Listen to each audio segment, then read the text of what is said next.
Okay,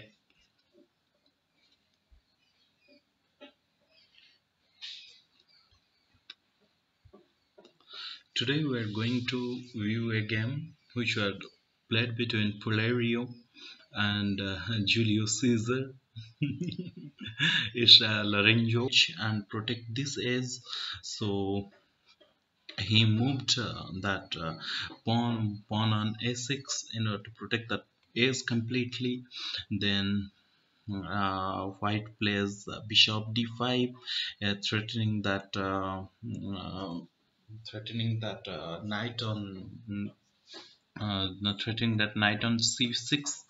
Then uh, white plays the knight to d2, then c6 by threatening that bishop, then bishop to a2, to keep that edge as an advantage.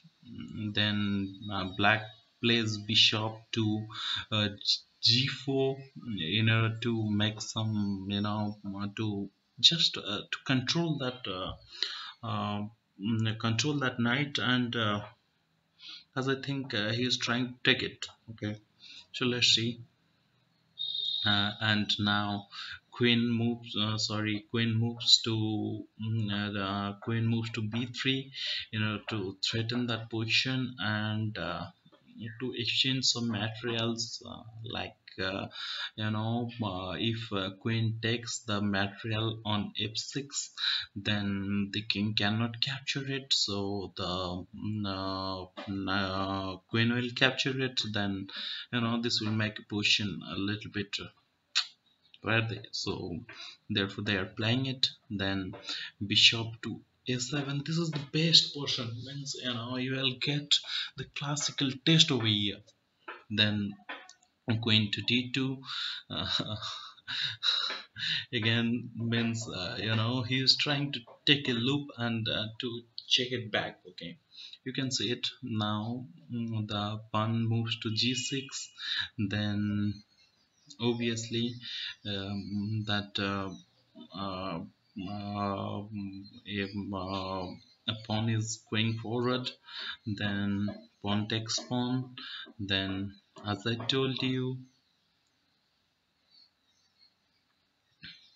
then knight takes the pawn. Then the knight is taken by the knight is taken by the queen. Then there is a disadvantage right now.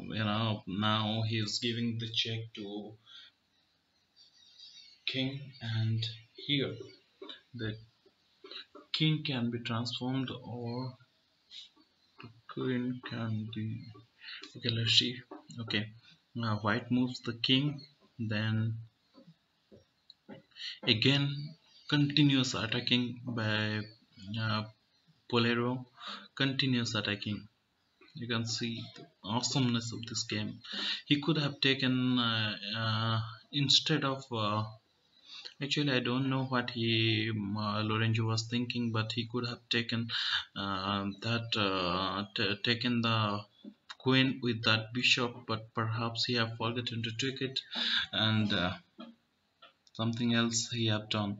Now knight moves to c4. As I think c4 is the position, like we are mathematicians, and some of us are also scientists, so they might know that E is equal to mc square, and this is the formula where knight in c4. This also applicable. This shouldn't be done. Now king moves one step forward to c7. Now white plays queen f4, and here as I think white is now clearly winning. He should have given it up, but white was clearly winning. Now uh, queen is into d6. Then the bishop comes into game. The black dark square bishop was controlling the complete diagonal over here. He is in the game now. Then queen takes queen goes to d7 and gives the check. Queen takes queen, then bishop takes queen, king takes bishop, then knight giving check to king, the to also get that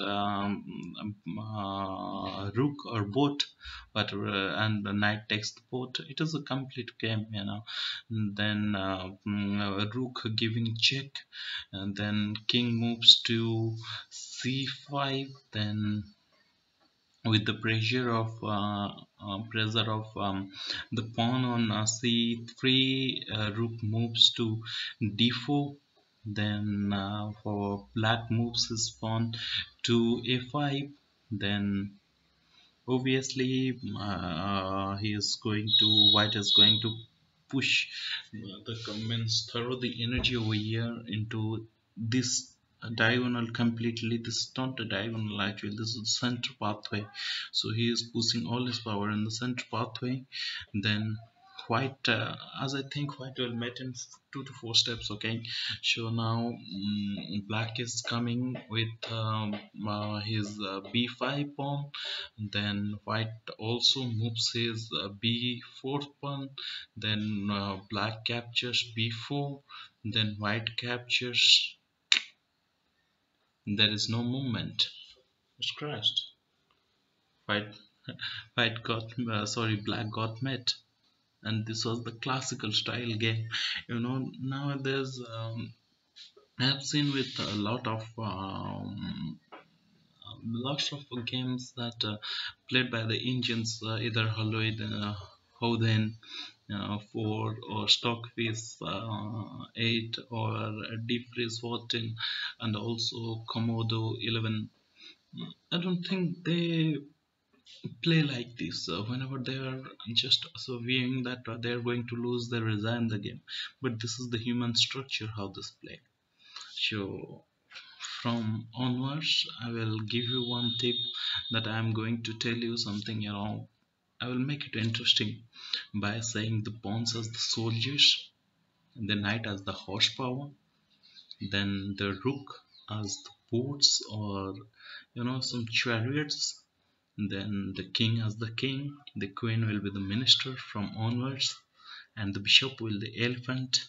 As I know, this is the Indian style of game, and trust me, it's so awesome. Okay, right now I'm going to up this thing, then we'll see you later. Bye bye.